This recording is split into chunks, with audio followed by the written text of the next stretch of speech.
So welcome back to another episode on more 10 out of 10 Nintendo Switch games.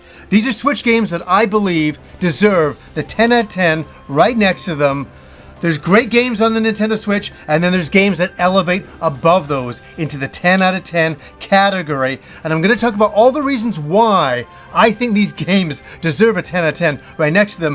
What do you guys tell me down below? What are some Nintendo Switch games that you believe are 10 out of 10 games? Games that really are elevated. They did something special. They did something incredible for you that you're like, oh my god, this is like the best game on the Nintendo Switch. Let me know down below. These are just my personal picks. There's no official 10 out of 10 Nintendo Switch lists out there that are official. These are all just personal picks of games that I enjoy. Okay, we have to go to one game that I believe is a 12 out of 10. A 12 out of 10 game. Yes, and I gotta say, it's fascinating because I went into it with a little bit of hype, but I wasn't totally excited. I thought, okay, we're gonna be getting a lot more of the same. They're gonna build on that. That'll be fun. I'll enjoy that. But we're a few years into the Nintendo Switch. How much am I gonna really like this game?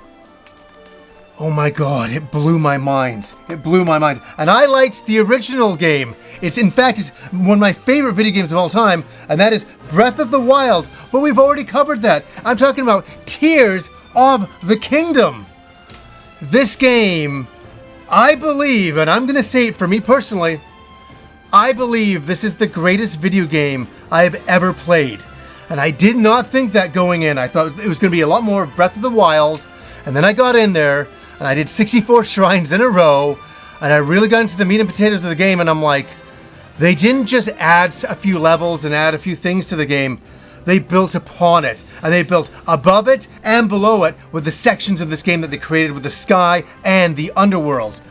I'm telling you, this game captivated me the entire playthrough. I felt things in this video game that I hadn't felt in any other video game. It gave me all of the emotions, a sense of exploration, a sense of wonder, of dread. Never mind the crafting and creating of devices and vehicles.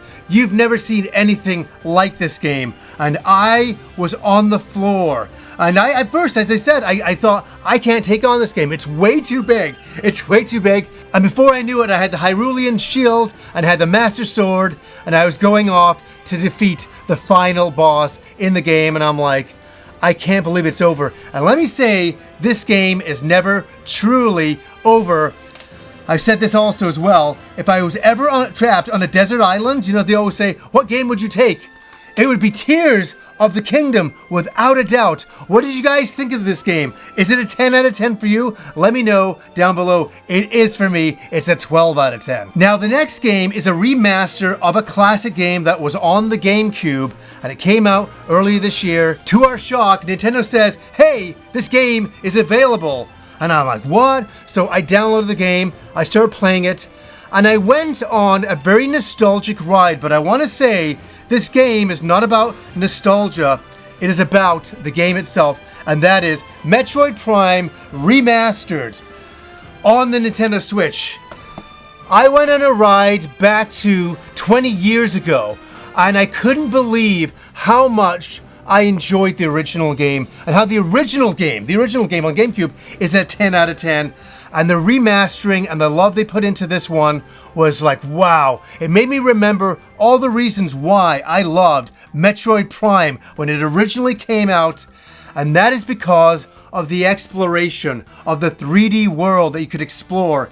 And this was something new and groundbreaking at the time for the Metroid series, for the Prime series, to go first person. Is this going to be good? Really? We're going, from 2D to like full 3D?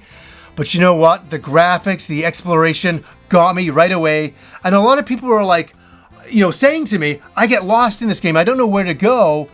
That is the point of the game. The point is to feel a little lost and to figure it out and to explore the worlds and to get better power-ups and better items and negotiate your way through the levels. That's what this entire game is about. And I think Metroid Prime Remastered and the original do it so well that yes, we're all still waiting for the next Metroid Prime game for sure, but this game is absolutely worth your time. If you've never played any of the Prime games, go into the remastered version and try it out. The new graphics on it, the remastering of that has been done extraordinarily well, and the original game is fantastic. Now, it was fantastic 20 plus years ago. Now we're gonna stay in the Metroid universe for one moment here, because this next game was one that was not on my radar. Again, I was like, okay, you know, this is gonna come out. It looks pretty good, but I want a Prime game. This looks like a game that will pass the time. Oh, it passed the time all right and became an all-time classic. What do you guys think of Metroid Dread? Yes, Metroid Dread. Here's the special edition. Had to pick this up. The game is incredibly challenging. Incredibly challenging.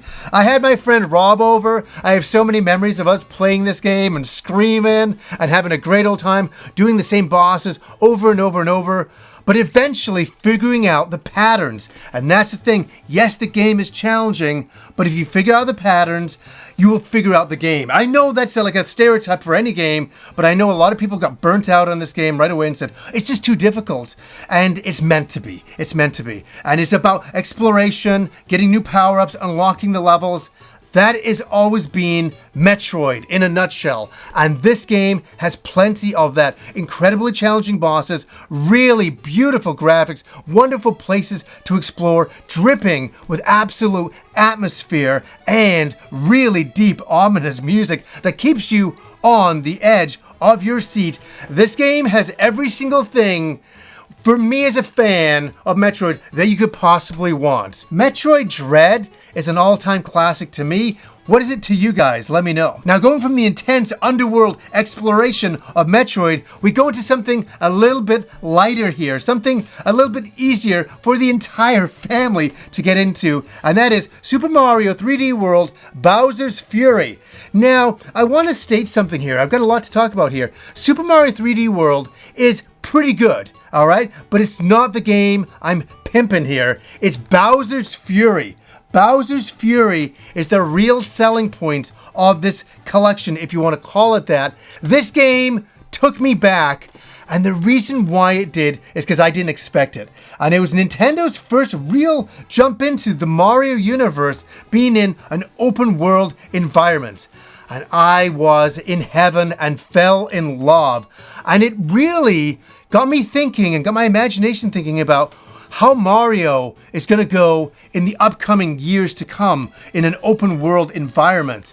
That got me excited, and so playing this, it got me kind of hyped up for a future Mario adventure and what that could be. But don't get me wrong, this adventure here is so fun and so charming and so full of beautiful characters, wonderful places to adventure in with the Mario characters. And I gotta say, jumping around a 3D open world Mario game is really heaven for me. I really enjoy these style of games, and it showed that Nintendo's really thinking about taking Mario into a future 3D world that is open and you can kind of go anywhere you want to. And I really embrace this and enjoy this in this game. Now, I want to say for Fire Emblem fans out there like me, I really enjoyed Three Houses. There were some great plot twists in there, some really great characters. I really like the Harry Potter style of school environments and characters interacting with each other. I thought that was a lot of fun. But you know what? This is a lot of people might not agree with me, but I really am gonna state this. Fire Emblem Engage captured me, man. It brought me back to every single reason why I like Fire Emblem. And I'm not taking anything away from Three Houses. Three Houses was fantastic, but Fire Emblem Engage at the beginning of the year got me completely addicted to Fire Emblem again. I couldn't put the game down, and I just kept, I would have entire play sessions that would be like 6 to 7 to 8 hours at a time, and I got completely addicted. And I think what it was is, the story is good. I don't mind the story, but it was just the gameplay that I got totally into. I really loved the look of the characters. I know a lot of people didn't like the red and blue hair and red and blue eyes. I really did. I thought the characters were very, very charming. I like the inclusion of bringing back past Fire Emblem characters into this game to help you out. I really like the graphics. I thought they did a really great job with the cinemas in this game, with the movies that played. They were unbelievably beautiful and really got you into the story a little bit more. But it was the gameplay. This is classic Fire Emblem at its best. I really love the animation of the characters doing the combat. I would just let combat play just to look at it and go, look at that horse, look at that guy, like you're slashing that enemy. Real attention to detail on the combat itself. And I really just love the overhead graphics of everything. As I say, I like the characters in this game a lot. And I just like the return to Fire Emblem. And I'm going to say something crazy for me. Path of Radiance is always will be my favorite Fire Emblem game. But Fire Emblem Engage really captured my imagination. And for me, it's a 10 out of 10 game. What did you guys think of Fire Emblem Engage? Let me know down below. It's a great game. I absolutely adore it. Okay, I'm just going to state this. I have to get it out of the way. It's been on a few other systems, but I really want to say for this one, Dragon Quest XI on the Nintendo Switch is a phenomenal game. And the game was great on PS4 and stuff like that, but when they brought it to Switch, they brought some other features over, including the 2D version of the game, which was really great to see here. And I absolutely love Dragon Quest, the series in general, but 11 is one that I can highly recommend to everybody out there who's never played a Dragon Quest game. You can just jump straight into this game and have a great time. And the one thing you're going to have is a great story and great graphics, a very cartoony anime style of world to explore, and beautiful enemies to fight. This is Dragon Quest at its finest, and one of the high recommendations for me in the series. A lot of people say to me, where should I jump in? Jump in with 11. You'll do okay. All the Dragon Quest games are different, so don't worry about that. You'll jump into this one. You'll have a great time. There's a lot of gameplay. There's a lot to explore. There's a lot to do. If you're an RPG fan, a JRPG fan, try out Dragon Quest XI on the Switch. Okay, I've wanted to come back and talk about this game for a long time, and this was released in 2019, and you know what's crazy? There was some hype for it, but I believe this game has gone into cult underground status now, and that is Astral Chain, right here by Platinum Games. What do you guys think of this game? I have got to say, I was blown away by the game when I first played it because I thought it was going to be good, but I couldn't believe how much they pushed the hardware with this game. Platinum really pushed it, and the over-the-top action and adventure of it blew me away. You play as a police force fighting interdimensional aliens that are coming to this world, trying to kill all the population, and you use legions and you combine with them to fight these interdimensional aliens.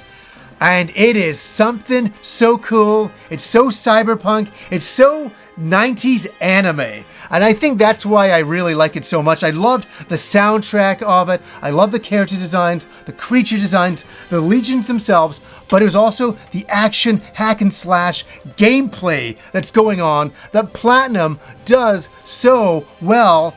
And this is one that I highly recommend picking up, and one that I played day one and I was like, this game is incredible. And it's a game that I really want to recommend to people today. If you played a bunch of the games I talked about, that's great. But Astral Chain is something special, something that was created in 2019, but really has the heart of something that was created in the 90s, but with such an updated facelift and such great gameplay in here. And such great hack and slash stuff. Love the creature designs, love the music. That's it for me. 10 out of 10, Astral Chain. Love it. Thank you, Platinum Games. Now we're at the end of the list, and I had to include this game. Once again, you'll have to forgive me for a lot of people who watch the show for a long time. They're like, oh my God, he's talking about this game again? Because yes, I did put this in other 10 out of 10 games I was playing, episodes. I have to. And that is the Ninja Savior's Return of the Warriors, a great remake of a Super Nintendo, Super Famicom game, The Ninja Warriors. I love The Ninja Warriors so much in the arcade and all that back in the day, especially when it came to the Super Nintendo. But this is such a great port of the game with widescreen and all that, with different robots that you can unlock. And it's a side view action game where you're just fighting wave after wave of military guys and robots and, and hybrids of that. It's great stuff. Picking up motorcycles, throwing them, explosions. You play as ninja androids fighting against this, armada of wave after wave of enemies. And it's so engaging. It's so incredible. The gameplay is so much fun. It's a great 2D beat 'em up style action game. And there's so many weapons and moves you can do in this game. I fell in love with it, and it's one of those comfort zone games for me that I go back and play once in a while, and I'm like, I love this game so much. I really love this game so much. I highly recommend it to you guys. The Ninja Saviors Return of the Warriors. High recommendation to you guys for sure. So thank you guys for watching. I really had a lot of fun talking about some Nintendo Switch games that I played that I thought were 10 out of 10 games for me personally. If you disagree with the list, I totally understand. You can tell me down below what are some Nintendo Switch games that are 10 out of 10 for you personally. Let me know for sure. So anyways, guys, until next time.